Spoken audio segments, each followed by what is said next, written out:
비 내리는 아침, 병든 아내를 두고 거리로 나서야 하는 남자가 있습니다. 오늘만큼은 쉬고 싶었지만 돈이 없으면 사랑도 지킬 수 없는 세상. 인력거의 바퀴가 구를 때마다 그의 마음엔 죄책감과 희망이 뒤섞입니다. 한 인간의 하루 속에 담긴 가난과 사랑 그리고 슬픔의 이야기. 현진건의 운수 좋은 날, 달빛 책소리에서 들려드립니다. 운수 좋은 날, 현진건. 새침하게 흐린 품이 눈이 올 듯 하더니 눈은 아니 오고 얼다가 만 비가 추적추적 내리는 날이었다. 이날이야말로 동소문 안에서 인력 거꾼 노릇을 하는 김첨지에게는 오래간만에도 닥친 운수 좋은 날이었다. 문 안의 거기도 문 밖은 아니지만 들어간답시는 앞집 마마님을 전찻길까지 모셔다 드린 것을 비로소로 행여나 손님이 있을까 하고 정류장에서 어정어정하며 내리는 사람 하나하나에게 거의 비는 듯한 눈결을 보내고 있다가 마침내 교원인 듯한 양복쟁이를 동광학교까지 태워다 주기로 되었다. 첫 번에 30전, 둘째 번에 50전, 아침 대바람에 그리 흉치 않은 일이었다. 그야말로 재수가 옴붙어서 근 열흘 동안 돈 구경도 못한 김첨지는 10전짜리 백동화 서푼 또는 5푼이 찰칵하고 손바닥에 떨어질 제 거의 눈물을 흘릴 만큼 기뻤었다. 더구나 이날 이때에 이 80전이라는 돈이 그에게 얼마나 유용한지 몰랐다. 컬컬한 목에 모주 한 잔도 적실 수 있거니와 그보다도 앓는 아내에게 설렁탕 한 그릇도 사다 줄 수 있습니다. 그의 아내가 기침으로 쿨룩거리기는 벌써 달포가 넘었다.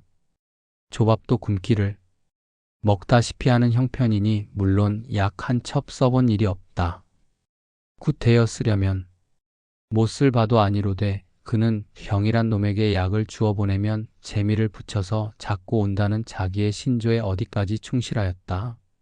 따라서 의사에게 보인 적이 없으니 무슨 병인지는 알 수 없으되 반드시 누워 가지고 일어나기는 새로 모로도 못 눕는 걸 보면 중증은 중증인 듯 병이 이대도록 심해지기는 열흘 전에 조밥을 먹고 체한 때문이다.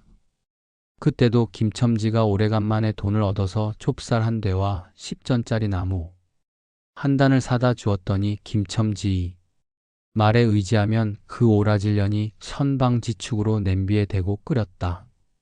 마음은 급하고 불길은 달지 않아 채 익지도 않은 것을 그 오라질년이 숟가락은 고만두고 손으로 움켜서 두 뺨에 주먹덩이 같은 혹이 붉어지도록 누가 빼앗을 듯이 처박질하더니만 그날 저녁부터 가슴이 땡긴다.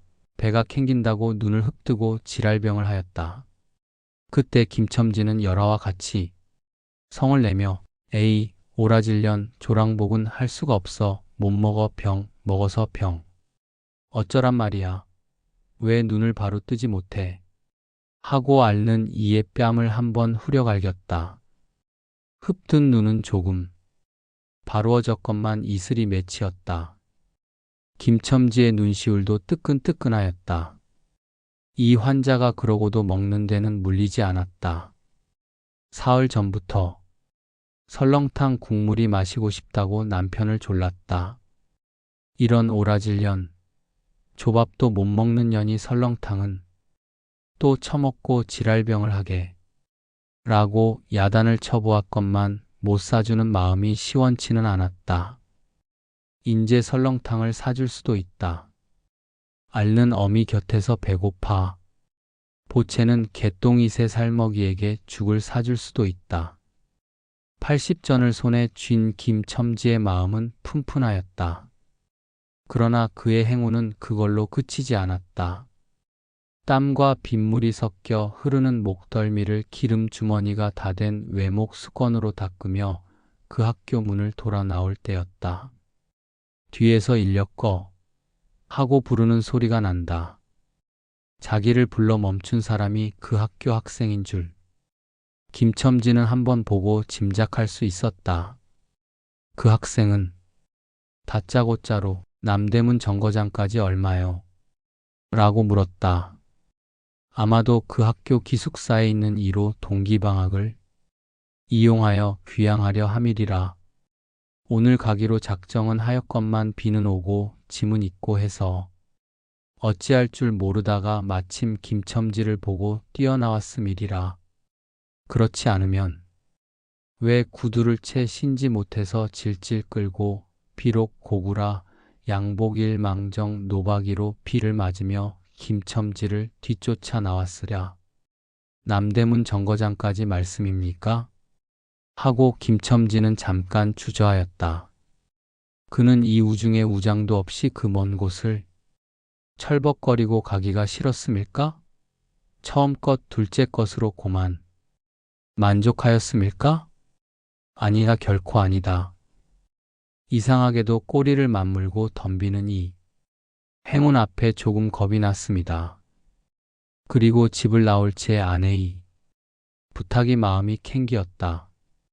앞집 마마님한테서 부르러 왔을 제 병이는 뼈만 남은 얼굴에 유일의 샘물 같은 유달리 크고 움푹한 눈에 애걸하는 빛을 띄우며 오늘은 나가지 말아요. 제발 덕분에 집에 붙어 있어요. 내가 이렇게 아픈데? 라고 모기 소리같이 중얼거리고 숨을 걸그렁걸그렁하였다.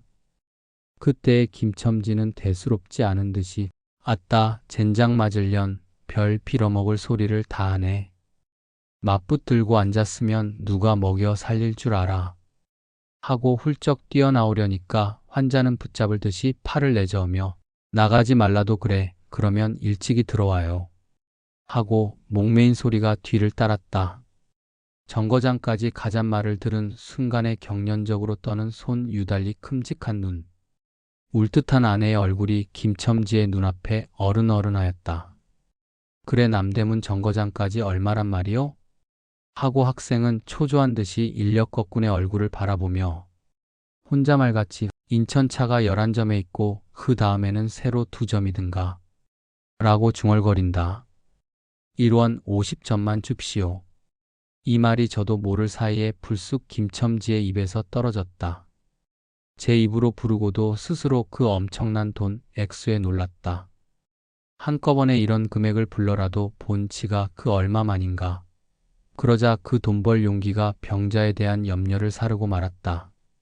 설마 오늘 내로 어떠랴 싶었다. 무슨 일이 있더라도 제일 제2의 행운을 꼽친 것보다고 오히려 갑절이 많은 이 행운을 놓칠 수 없다 하였다. 1원 50전은 너무 과한데. 이런 말을 하며 학생은 고개를 기웃하였다. 아니올시다. 이수로 치면 여기서 거기가 시오리가 넘는답니다. 또 이런 진날은 좀 더 주셔야지요. 하고 빙글빙글 웃는 차부의 얼굴에는 숨길 수 없는 기쁨이 넘쳐 흘렀다. 그러면 달라는 대로 줄 터이니 빨리 가요. 관대한 어린 손님은 이런 말을 남기고 총총히 옷도 입고 짐도 챙기러 갈 대로 갔다. 그 학생을 태우고 나선 김첨지의 다리는 이상하게 거뿐하였다. 다름질을 한다는 이보다 거의 나는 듯하였다. 바퀴도 어떻게 속히 도는지 구른다는 이보다 마치 얼음을 지쳐나가는 스케이트 모양으로 미끄러져 가는 듯하였다. 언 땅에 비가 내려 미끄럽기도 하였지만 이윽고 끄는 이의 다리는 무거워졌다. 자기 집 가까이 다다른 까닭이다. 새삼스러운 염려가 그의 가슴을 눌렀다.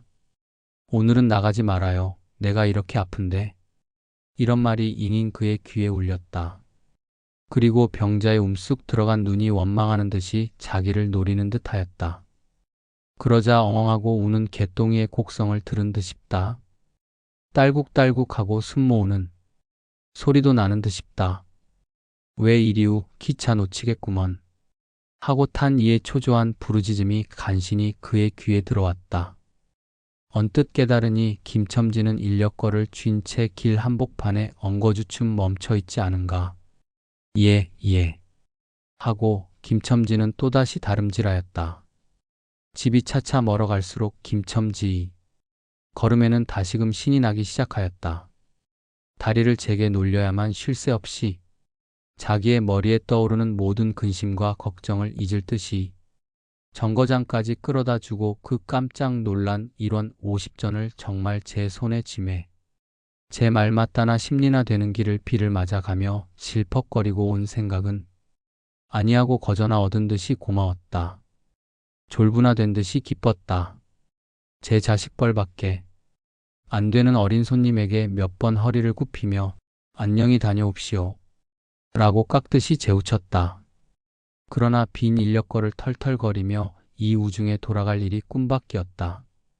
노동으로 하여 흐른 땀이 식어지자 굶주린 창자에서 물 흐르는 옷에서 어슬어슬 한기가 솟아나기 비롯함에 1원 50전이란 돈이 얼마나 괜찮고 괴로운 것인 줄 절절히 느끼었다. 정거장을 떠나는 그의 발길은 힘하나 없었다.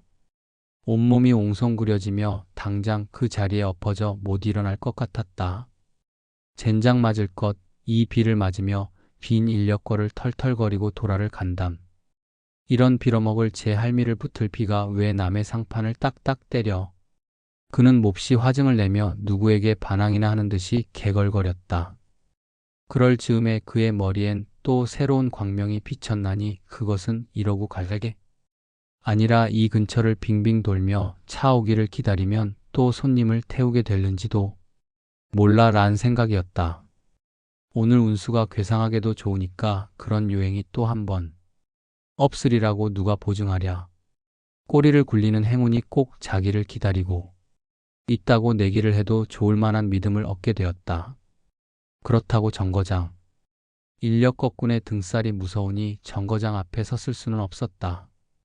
그래 그는 이전에도 여러 번 해본 일이라 바로 정거장 앞 전차 정류장에서 조금 떨어지게 사람 다니는 길과 전찻길 틈에 인력거를 세워놓고 자기는 그 근처를 빙빙 돌며 형세를 관망하기로 하였다. 얼마 만에 기차는 왔고 수십 명이나 되는 손이 정류장으로 쏟아져 나왔다. 그 중에서 손님을 물색하는 김첨지의 눈엔 양머리에 뒤축 높은 구두를 신고 망토까지 두른 기생퇴물인 듯 남봉 여학생인 듯한 여편네의 모양이 띄었다. 그는 슬근슬근 그 여자의 곁으로 다가들었다. 아씨, 인력거 아니 탓이랍시오. 그 여학생인지 만지가 한참은 매우 때깔을 빼며 입술을 꼭 다문 채 김첨지를 거들떠보지도 않았다. 김첨지는 구걸하는 거지나 무엇같이 연애 연방. 그의 기색을 살피며 아씨 정거장 애들보담 아주 싸게 모셔다 드리겠습니다. 댁이 어디신가요? 하고 추근추근하게도 그 여자의 들고 있는 일본식 버들고리짝에 제 손을 대었다. 왜 이래 남 귀치않게 소리를 병력같이 지르고는 돌아선다. 김첨지는 어랍시오 하고 물러섰다. 전차는 왔다. 김첨지는 원망스럽게 전차 타는 일을 노리고 있었다. 그러나 그의 예감은 틀리지 않았다. 전차가 빡빡하게 사람을 싣고 움직이기 시작하였을 제 타고 남은 손 하나가 있었다. 굉장하게 큰 가방을 들고 있는 걸 보면 아마 분비는 차 안에 짐이 크다 하여 차장에게 밀려 내려온 눈치였다. 김첨지는 대어섰다. 인력거를 타시랍시오. 한동안 값으로 승강이를 하다가 60전의 인사동까지 태워다 주기로 하였다. 인력거가 무거워짐에 그의 몸은 이상하게도 가벼워졌고 그리고 또 인력거가 가벼워지니 몸은 다시금 무거워졌건만 이번에는 마음조차 초조해 온다. 집의 광경이 자꾸 눈앞에 어른거리어 인재요행을 바랄 여유도 없었다. 나무 등걸이나 무엇 같고 제 것 같지도 않은 다리를 연해 꾸짖으며 질팡갈팡 뛰는 수밖에 없었다. 저놈의 인력거꾼이 저렇게 술이 취해 가지고 이 진땅에 어찌 가노 라고 길 가는 사람이 걱정을 하리만큼 그의 걸음은 황급하였다. 흐리고 비오는 하늘은 어둠침침하게 벌써 황혼에 가까운 듯하다. 창경원 앞까지 다다라서야 그는 턱에 닿은 숨을 돌리고 걸음도 늦추잡았다. 한 걸음 두 걸음 집이 가까워 갈수록 그의 마음조차 괴상하게 누그러웠다. 그런데 이 누그러움은 안심해서 오는 게 아니요 자기를 덮친 무서운 불행을 빈틈없이 알게 될 때가 박도한 것을 두리는 마음에서 오는 것이다. 그는 불행에 다닥치기 전 시간을 얼마쯤이라도 누리려고 버르적거렸다. 기적에 가까운 벌이를 하였다는 기쁨을 할 수 있으면 오래 지니고 싶었다. 그는 두리번 사면을 살피었다. 그 모양은 마치 자기 집, 곧 불행을 향하고 달아가는 제 다리를 제 힘으로는 도저히 어찌할 수 없으니 누구든지 나를 좀 잡아다고 구해다고 하는 듯하였다. 그럴 즈음에 마침 길가 선술집에서 그의 친구 치삼이가 나온다. 그의 우글우글 살찐 얼굴에 주홍이 덧는 듯 온 턱과 뺨을 시커멓게 굴에 나르시 터펴건을 노릇탱탱한 얼굴이 바짝 말라서 여기저기 고랑이 패고 수염도 있대야. 턱 밑에만 마치 솔잎송이를 거꾸로 붙여놓은 듯한 김첨지의 풍채하고는 기이한 대상을 짓고 있었다. 여보게 김첨지, 자네 문안 들어갔다 오는 모양일세 그려. 돈 많이 벌었을 테니 한 잔 빨리게. 뚱뚱 보는 말라깽이를 보던 마태 부르짖었다. 그 목소리는 몸짓과 딴판으로 연하고 싹싹하였다. 김첨지는 이 친구를 만난 게 어떻게 반가운지 몰랐다. 자기를 살려준 은인이나 무엇같이 고맙기도 하였다. 자네는 벌써 한잔한 모양일세 그려. 자네도 오늘 재미가 좋아 보이. 하고 김첨지는 얼굴을 펴서 웃었다. 아따, 재미 안 좋다고 술 못 먹을 낸가. 그런데 여보게, 자네 왼몸이 어째 물독에 빠진 새앙쥐 같은가. 어서 이리 들어와 말리게. 선술집은 훈훈하고 뜨뜻하였다. 추어탕을 끓이는 솥뚜껑을 열 적마다 뭉게뭉게 떠오르는 흰김 석쇠에서 뻐지짓 구워지는 너비아니구이며 제육이며 간이며 콩팥이며 북어며 빈대떡이 너저분하게 늘어놓인 안주.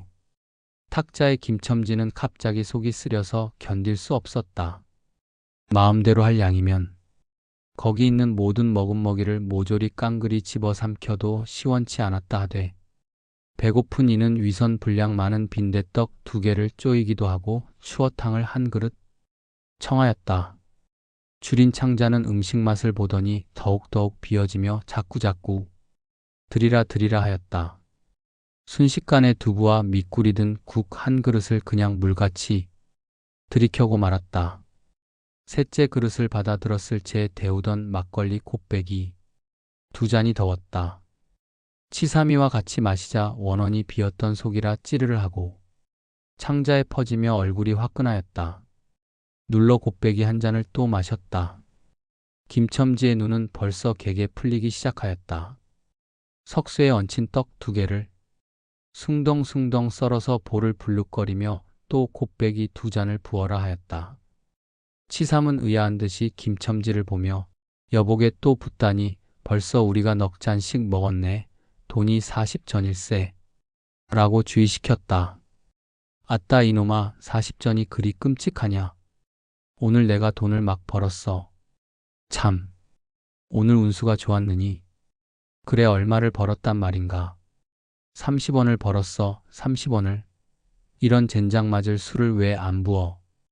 괜찮다. 막 먹어도 상관이 없어. 오늘 돈 산더미같이 벌었는데. 이 사람 취했군. 그만두세. 이놈아, 그걸 먹고 취할 내냐. 어서 더 먹어. 하고는 치삼의 귀를 잡아치며 취한 이는 부르짖었다. 그리고 술을 붓는 15살 됨직한 중대가리에게로 달려들며 이놈, 오라질 놈, 왜 술을 붓지 않어? 라고 야단을 쳤다. 중대가리는 희히 웃고 치삼을 보며 문의하는 듯이 눈짓을 하였다. 주정꾼이 이 눈치를 알아보고 화를 버럭 내며 애미를 붙을 이 오라질 놈들 같으니 이놈 내가 돈이 없을 줄 알고 하자마자 허리춤을 훔칫하더니 1원짜리 한 장을 꺼내어 중대가리 앞에 펄쩍 집어던졌다. 그 사품에 몇 푼 은전이 잘그랑하며 떨어진다. 여보게 돈 떨어졌네. 왜 돈을 막 끼었나. 이런 말을 하며 일변 돈을 줍는다. 김첨지는 취한 중에도 돈의 거처를 살피는 듯이 눈을 크게 떠서 땅을 내려다보다가 불시에 재하는 짓이 너무 더럽다는 듯이 고개를 쏘스라치자 더욱 성을 내며 바라봐. 이 더러운 놈들아, 내가 돈이 없나 다리 뼈다구를 꺾어 놓을 놈들 같으니 하고 치삼에 주어주는 돈을 받아 이 원수의 돈, 이 육시를 할 돈 하면서 풀매질을 친다. 벽에 맞아 떨어진 돈은 다시 술 끓이는 양푼에 떨어지며 정당한 매를 맞는다는 듯이 쨍하고 울었다. 곱배기 두 잔은 또 부어질 겨를도 없이 말려가고 말았다. 김첨지는 입술과 수염에 붙은 술을 빨아들이고 나서 매우 만족한 듯이 그 솔잎송이 수염을 쓰다듬으며 또 부어 또 부어 라고 외쳤다. 또 한 잔 먹고 나서 김첨지는 치삼의 어깨를 치며 문득 껄껄 웃는다. 그 웃음소리가 어떻게 컸던지 술집에 있는 이의 눈은 모두 김첨지에게로 몰리었다. 웃는 이는 더욱 웃으며 여보게 치삼이 내 우스운 이야기 하나 할까? 오늘 손을 태고 정거장에 가지 않았겠나? 그래서 갔다가 그저 오기가 안 됐대 그려. 그래 전차 정류장에서 얼음얼음하며 손님 하나를 태울 궁리를 하지 않았나? 거기 마침 마마님이신지 여학생이신지 요새야 어디 논다니와 아가씨를 구별할 수가 있던가 망토를 잡수시고 비를 맞고 서 있겠지. 슬근슬근 가까이 가서 인력껏 하시랍시오 하고 손가방을 받으려니까 내 손을 탁 뿌리치고 획 돌아서더니만 왜 남을 이렇게 귀찮게 굴어. 그 소리야말로 꾀꼬리 소리지 허. 김첨지는 교묘하게도 정말 꾀꼬리 같은 소리를 내었다. 모든 사람은 일시에 웃었다. 빌어먹을 깍쟁이 같은 년 누가 저를 어쩌나 왜 남을 귀찮게 굴어. 어이구 소리가 처신도 없지 허. 웃음소리들은 높아졌다. 그러나 그 웃음소리들이 살아도 지기 전에 김첨지는 훌쩍훌쩍 울기 시작하였다. 치삼은 어이없이 주정뱅이를 바라보며 금방 웃고 지랄을 하더니 우는 건 또 무슨 일인가. 김첨지는 연애 코를 들이마시며 우리 마누라가 죽었다네. 뭐 마누라가 죽다니 언제? 이놈아 언제는 오늘이지. 애끼 미친놈 거짓말 마라. 거짓말은 왜 참말로 죽었어. 참말로 마누라 시체를 집에 뻗을쳐 놓고 내가 술을 먹다니 내가 죽일 놈이야 죽일 놈이야 하고 김첨지는 엉엉 소리를 내어 운다. 치삼은 흥이 조금 깨어지는 얼굴로 원 이 사람이 참말을 하나 거짓말을 하나. 그러면 집으로 가세 가 하고 우는 이의 팔을 잡아당기었다. 치삼의 끄는 손을 뿌리치더니 김첨지는 눈물이 글썽글썽한 눈으로 싱그레 웃는다. 죽기는 누가 죽어? 하고 득이가 양양. 죽기는 왜 죽어 생때같이 살아만 있단다. 그 오라질년이 밥을 죽이지. 인제 나한테 속았다. 하고 어린애 모양으로 손뼉을 치며 웃는다. 이 사람이 정말 미쳤단 말인가. 나도 아주먼네가 앉는단 말은 들었는데 하고 치삼이도 어느 불안을 느끼는 듯이 김첨지에게 또 돌아가라고 권하였다. 안 죽었어 안 죽었대도 그래. 김첨지는 화증을 내며 확신 있게 소리를 질렀으되 그 소리엔 안 죽은 것을 믿으려고 애쓰는 가락이 있었다. 기어이 1원 어치를 채워서 곱배기 한 잔씩 더 먹고 나왔다. 굳은 비는 의연히 추적추적 내린다. 김첨지는 취중에도 설렁탕을 사가지고 집에 다다랐다. 집이라 해도 물론 셋집이요. 또 집 전체를 세든 게 아니라 안과 뚝 떨어진 행랑방 한 간을 빌려든 것인데 물을 길어대고 한 달에 1원씩 내는 터이다. 만일 김첨지가 주기를 띄지 않았던들 한 발을 대문에 들여놓았을 채 그곳을 지배하는 무시무시한 정적, 폭풍우가 지나간 뒤에 바다 같은 정적이 다리가 떨렸으리라. 쿨룩거리는 기침 소리도 들을 수 없다. 그르렁거리는 숨소리조차 들을 수 없다. 다만 이 무덤 같은 침묵을 깨뜨린다느니보다 한층 더 침묵을 깊게 하고 불길하게 하는 빡빡하는 그윽한 소리, 어린애의 젖바는 소리가 날 뿐이다. 만일 청각이 예민한 이 같으면 그 빡빡 소리는 빨따름이요. 꿀떡꿀떡하고 젖 넘어가는 소리가 없으니 빈 젖을 빤다는 것도 짐작할는지 모르리라. 혹은 김첨지도 이 불길한 침묵을 짐작했는지도 모른다. 그렇지 않으면 대문에 들어서자마자 전에 없이 이 난장 맞을 년 남편이 들어오는데 나와 보지도 않아 이 오라질 년 이라고 고함을 친 게 수상하다. 이 고함이야말로 제 몸을 엄습해오는 무시무시한 증을 쫓아버리려는 허장성세인 까닭이다. 하여간 김첨지는 방문을 왈칵 열었다. 구역을 나게 하는 축이 떨어진 삿자리 밑에서 나온 먼지내 빨지 않은 기저 위에서 나는 똥내와 오줌내 가지 각색대가 켜켜이 앉은 온내 병인의 땀 썩은 내가 섞인 축이가 무딘 김첨지의 코를 찔렀다. 방 안에 들어서며 설렁탕을 한 구석에 놓을 사이도 없이 주정꾼은 목청을 있는 대로 다 내어 호통을 쳤다.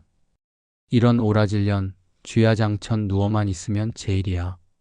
남편이 와도 일어나지를 못해.